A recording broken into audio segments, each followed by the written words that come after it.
Congresista José León, presidente de la Comisión Especial de Seguridad Ciudadana, señor Ministro del Interior Wilfredo Pedraza, señor Presidente del AMPE y alcalde de Trujillo César Acuña, señores congresistas Luis Iberico, Fernando Andrade, Renzo Rayardo y doctora Celia Nicama, señor Gino Costa, señores generales, señores representantes del AMPE, señores colegas, alcaldes y alcaldesas.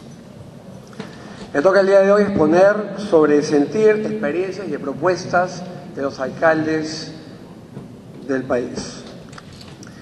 Quiero comenzar mis palabras diciendo claramente algo que venimos alertando hace algunos meses. El Perú viene atravesando y viviendo la segunda ola de violencia en la historia. La primera ola fue con Sendero Luminoso. Y hoy tenemos que reconocer, vivimos la segunda ola de violencia, un momento en el cual se viene asesinando no solamente a ciudadanos, sino también a autoridades y a policías.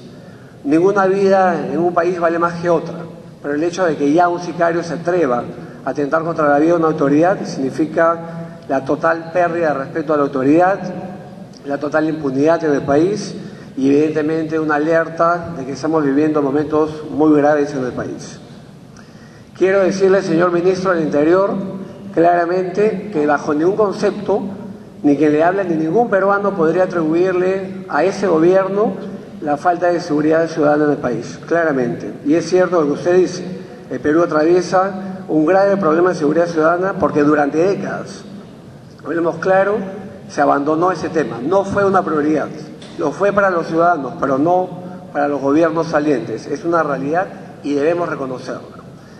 Y si algo se criticó, señor Ministro, en estos últimos meses, es cuando se decía que no teníamos un problema real, sino un tema de sensación. Sin embargo, también reconocemos y aplaudimos la creación, por ejemplo, del Grupo Génesis. Ver el día de hoy que ya no se nos dice que no hay asesinatos, sino más bien que se trabaja para capturar y condenar y llevar a donde esta gente merece ir, a los sicarios. ¿Dónde estamos el día de hoy? Una delincuencia común muy creciente, porque como ya hemos escuchado y todos los peruanos sabemos, el delincuente siente en ese momento que hay impunidad por uno u otro motivo. Yo le pregunto a cualquiera de ustedes, desde el lugar de su residencia o su domicilio hasta ese recinto del Congreso, ¿cuántos patrulleros han visto? Bueno, yo vengo de Magdalena del Mar, no he visto pues ninguno. Ninguno. ¿No? Y seguramente cuando regresemos todos nosotros a nuestros hogares, a nuestras oficinas, el día de hoy, mañana y pasado mañana, una vez más podremos intentar encontrar patrulleros en el camino y no los veremos, ni uno solo. El delincuente, así como nosotros, conoce todas estas realidades, las estudia y sabe que la posibilidad de ser detenido es sumamente remota. Encontrarse con un patrullero es casi imposible, encontrarse con un carro serenazgo es posible.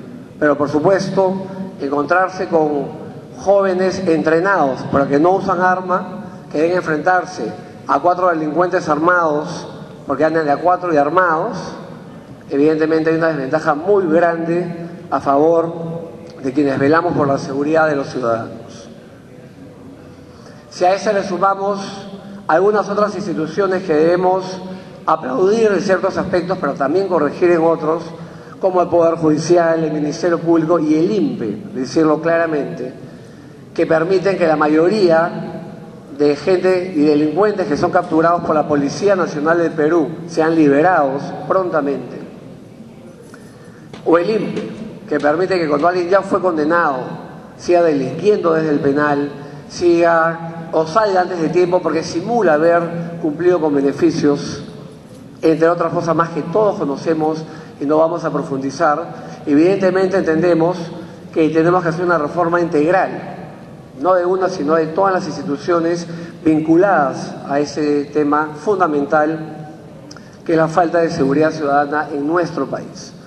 Algo grave no solamente es el aumento de delitos, sino que esos delitos son cada vez más violentos. Y algo también sumamente grave es que estos delitos violentos con arma de fuego se dirigen no solamente a aquel ciudadano que retira una suma muy alta de dinero de un banco, aquel ciudadano que puede ser víctima de un secuestro porque goza de muchos recursos económicos, sino que hoy en día estamos viviendo un momento en el Perú en el cual un humilde pasajero de una combi, dentro de una combi, puede ser asaltado a mano armada para quitarle quizás 10 o 20 soles que lleva en el bolsillo. O un joven, una joven menor de edad, también es asaltada a mano armada por quitarle un celular.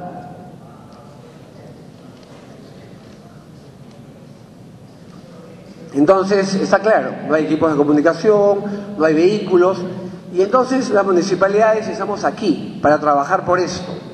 Los alcaldes ni nos corremos de ese problema, más bien queremos afrontarlo y queremos que se nos considere. Me toca exponer sobre el sentir de los alcaldes, y yo quiero preguntarle a mis colegas si nuestro sentir no es en parte de frustración, porque sí queremos combatir esta lacra. Sí queremos llevar a las cárceles a esa gente, pero las normas que nos amparan son remotas, no se nos permite detener, no se nos permite usar armas, y nos sentimos además los alcaldes casi como convidados de piedra en un asunto que nos compete, porque la Constitución dice que nos compete, pero en la práctica es casi como que la Constitución llegara a segundo plano. Yo les doy un ejemplo. La comisaría de Magdalena del Mar tiene 7 patrulleros, 4 malogrados, 3 funcionan. La municipalidad de Magdalena del Mar tiene 27 patrulleros, contra 3 de la comisaría. No es lo lógico en un país donde las normas nos ordenan a colaborar entre instituciones del Estado, que en vez de intentar reparar esos 4 patrulleros que tienen motores fundidos, además, los policías de nuestra comisaría deberían hacer un verdadero patrullaje integrado y subir a los carros de serenazgo de Magdalena, donde ponemos vehículo, mantenimiento, chofer, combustible, ayudante, etcétera, pero subir gratis, no cobrando por subir. Eso no es lo lógico, porque el patrullaje integrado es cierto, señor ministro, está avanzando, pero realmente estamos lejos de llegar a los objetivos. Entonces, lo lógico sería que si el municipio, que es parte del Estado y que quiere contribuir, pone todos los implementos y todas las facilidades, lo lógico sería que también los policías de día de turno, no de franco, suban a nuestros patrulleros y ejercer conjuntamente la labor. Quiero contar aquí, y a usted especialmente, señor ministro, que es la primera vez este año donde tenemos policías gratuitos en las unidades de serenazgo. Soy alcalde desde enero de 2003 y jamás tuvimos, a pesar de los buenos vínculos con los comisarios, la posibilidad de tener un solo policía de turno en una unidad de serenazgo. Jamás. Recién con el nuevo comisario hemos tenido la oportunidad de tener 6 policías, pero tenemos 27 vehículos. Pero bueno, vamos avanzando. Quiero agregar algunas cosas. Tengo la experiencia de ser abogado penalista y creo que hay algunos temas que deberíamos incluir en esta breve conversación en los minutos que me quedan. En primer lugar, los temas de seguridad ciudadana son temas que necesaria y obligatoriamente requieren de liderazgo. Tiene que haber una autoridad llamada a dirigir esto. Evidentemente el ministro del Interior tiene ese mandato, pero arriba de él, siendo un tema tan importante, es el presidente del Perú. Comparemos el primer operativo de la parada con el segundo operativo de la parada. Antes del segundo, el presidente del Perú salió, ordenó, y por supuesto que el segundo operativo fue de lujo porque la máxima autoridad de ese país, que tiene las facultades para hacerlo, y aparte un hombre respetado y querido por todos los peruanos, dio la orden y el segundo operativo de la parada fue impecable. Y eso es lo que va a suceder efectivamente si el presidente del Perú asume públicamente el liderazgo, que fue algo que al inicio de su gestión comenzó a hacer, y luego seguramente por recargadas labores lo ha dejado, no de lado, pero sería bueno, repito, que nuevamente asuma el liderazgo. Un tema fundamental, el señor Acuña, por ejemplo, dijo al cerrar sus palabras que sin inversión no va a haber seguridad ciudadana. Y esa es una gran verdad. Y repito, durante décadas el gobierno peruano, los gobiernos que han ido pasando, se han dedicado a destruir la Policía Nacional del Perú, a humillarla, a vejarla, a despedazarla. Esa es la verdad. Y hoy los ciudadanos pagamos las consecuencias. Esa es la verdad. En el primer gobierno del presidente García, 120.000 policías. Hoy, después de más o menos 25 años, 110.000 aproximadamente.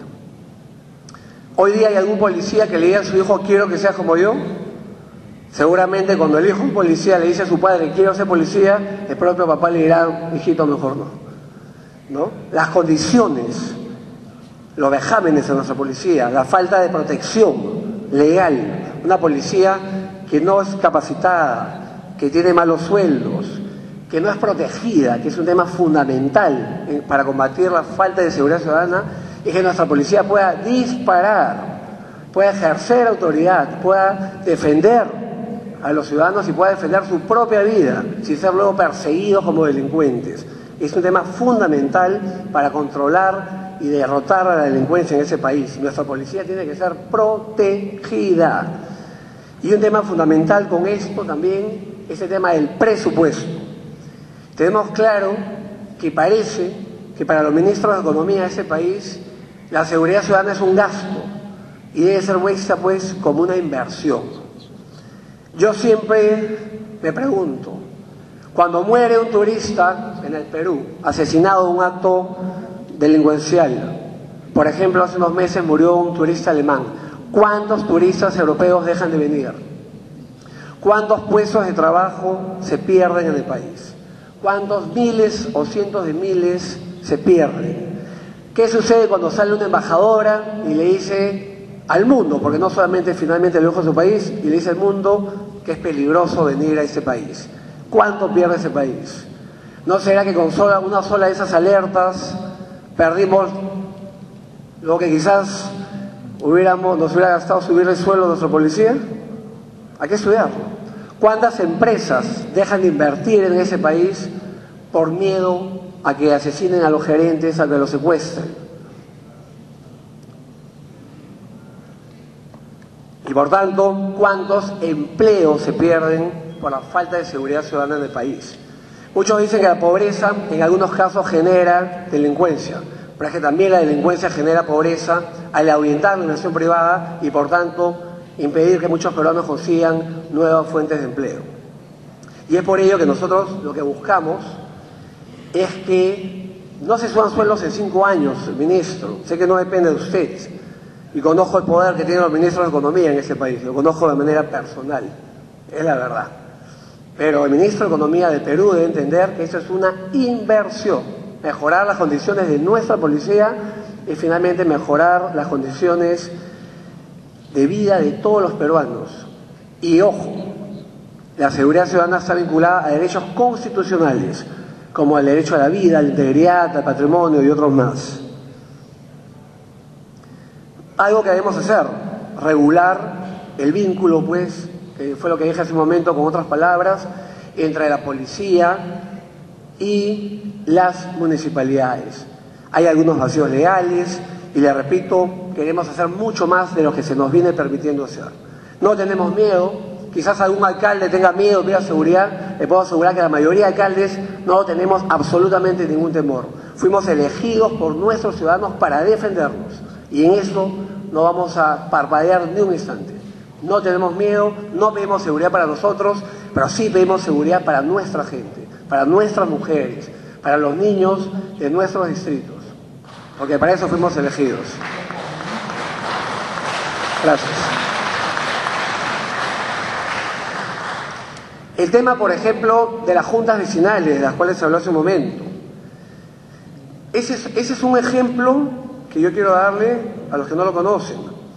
Todas las municipalidades por ley convocan elecciones de juntas vecinales. Magdalena, por ejemplo, convoca según ordenanza para que haya representantes de cada sector de Magdalena. Los propios vecinos lo eligen. Invitamos a la OMPE a esas elecciones que son democráticas, públicas, abiertas y transparentes. Pero lamentablemente, creo que lamentablemente también la comisaría a su vez tiene otras juntas vecinales, no las mismas. Por ejemplo, ahí estamos demostrando que no estamos pues integrados, que no estamos trabajando de la mano la municipalidad con o sea, que finalmente no estamos haciendo un trabajo de coordinación y colaboración. ¿No deberían más bien ser las mismas juntas vecinales las que trabajan con la policía y con la municipalidad y no diferentes juntas vecinales? Dejo la pregunta al auditorio y a los miembros de la mesa de honor. Luego, considero que hay que flexibilizar algunas normas de colaboración. Si el municipio, por ejemplo, quiere donar a la comisaría del sector bienes, en fin, hay que hacer mucho papel, cuando debería ser algo prácticamente automático. Hay que pasar informes, esperar respuestas, es todo un trámite que sinceramente no debería existir. Hay que ver la forma de flexibilizar y agilizar trámites que permitan que los municipios que están en condiciones puedan apoyar a nuestra policía.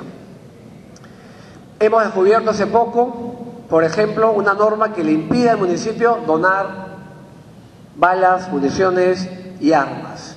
Y yo me pregunto, evidentemente no van a ser donados a los vecinos, eran para ser donados a la Policía Nacional del Perú, a nuestra comisaría. Sabiendo que los policías peruanos no disparan en promedio 8 años un solo tiro, y por tanto están en desventaja siempre frente a los delincuentes, la municipalidad tenía la intención de asumir los gastos para que la policía de Magdalena del Mar, de nuestra comisaría, pueda hacer pruebas de tiro con balas donadas por la municipalidad. Pero la ley nos prohíbe donar balas, nos prohíbe donar municiones, nos prohíbe donar armas. Entonces, tenemos que ir eliminando todas estas barreras si queremos de verdad que haya colaboración entre las instituciones.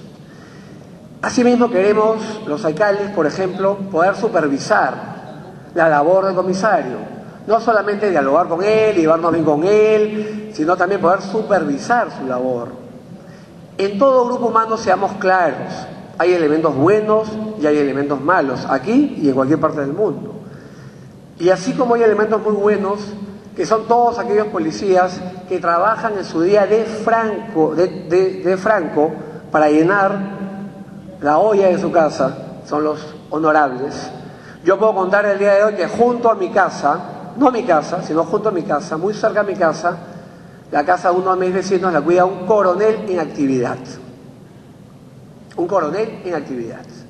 Entonces, no podemos decir que no hay gente honorable en esa institución. Un coronel en una caseta cuidando una familia.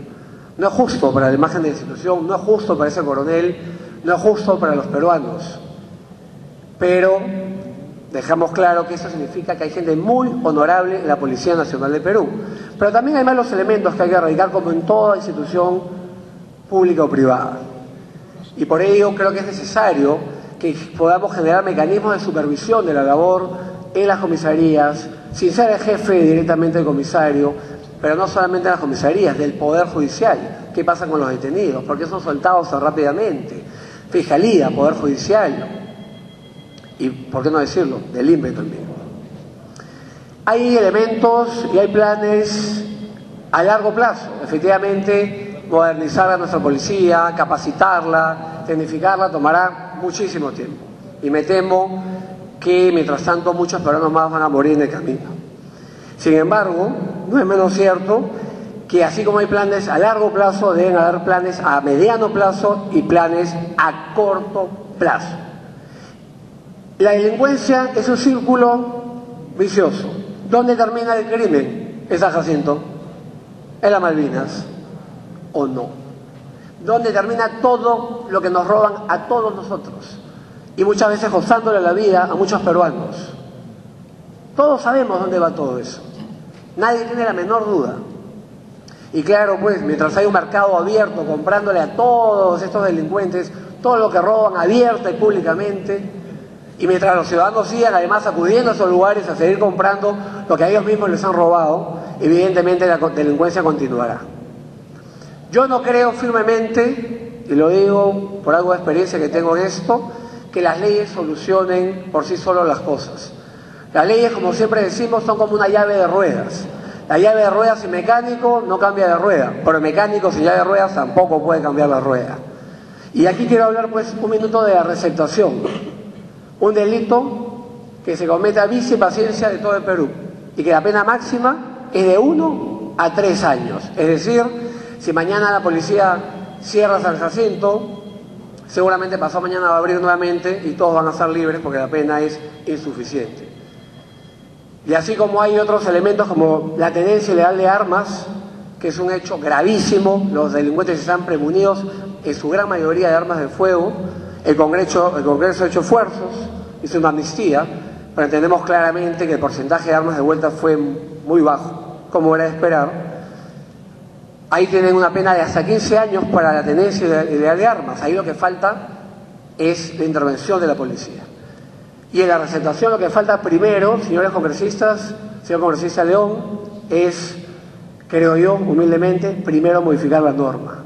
No puede ser que haya una norma que prácticamente le dice al receptador, vende a cosas robadas porque nada te va a suceder porque estás amparado por la ley peruana. Porque al decirle de 1 a 3, le estamos diciendo, aquí no pasa nada. Esa es la verdad. Entonces, yo invocaría a esa comisión, si lo tienen a bien, con todo el respeto, a presentar un proyecto de ley para elevar la pena para la receptación a niveles que permitan que cuando la policía luego haga un operativo, sí hayan medidas efectivas, hayan detenidos y poder reducir estos mercados de cosas ilegales para de esa manera eliminar la delincuencia. Todos los estudios se enfocan, y los estudios en el mundo, que eliminando los puntos de receptación reduciríamos de manera inmediata, de manera radical y positiva, los índices delictivos en ese país. Porque la gran pregunta sería, ¿qué harían los delincuentes con lo robado? Más allá de lo que no sea dinero en efectivo, ¿qué harían? ¿Qué harían con los carros que roban? ¿Qué harían con los celulares que roban? Absolutamente nada.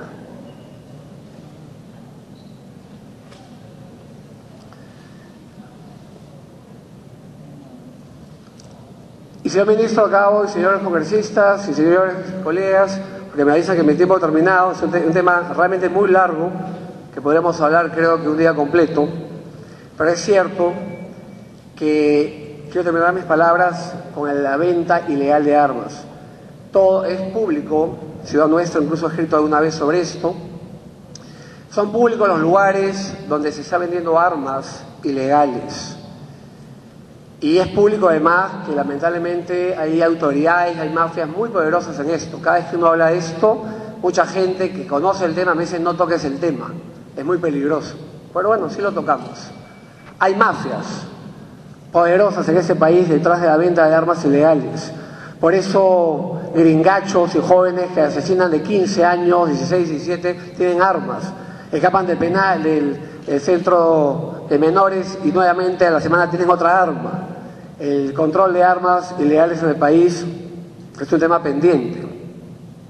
Y un tema que incluso países como Estados Unidos, que venían con la teoría que era un derecho ciudadano, hoy están combatiendo pues la tendencia indiscriminada de armas. Repito, sabemos de la labor del Congreso, con iniciativas legislativas, en fin, pero más allá de eso también tenemos que ir al campo, tenemos que detener. Ya hay una ley, en ese caso, de hasta 15 años de cárcel para quien tenga armas ilegales. Hace unos días hubo un operativo en Jesús María exitoso. Continuemos con esos operativos y retiremos las armas ilegales de la vía pública y de esa manera, en todo caso, no permitamos que se asesine a nuestra gente para robarle un celular o un puñado de soles. Muchas gracias.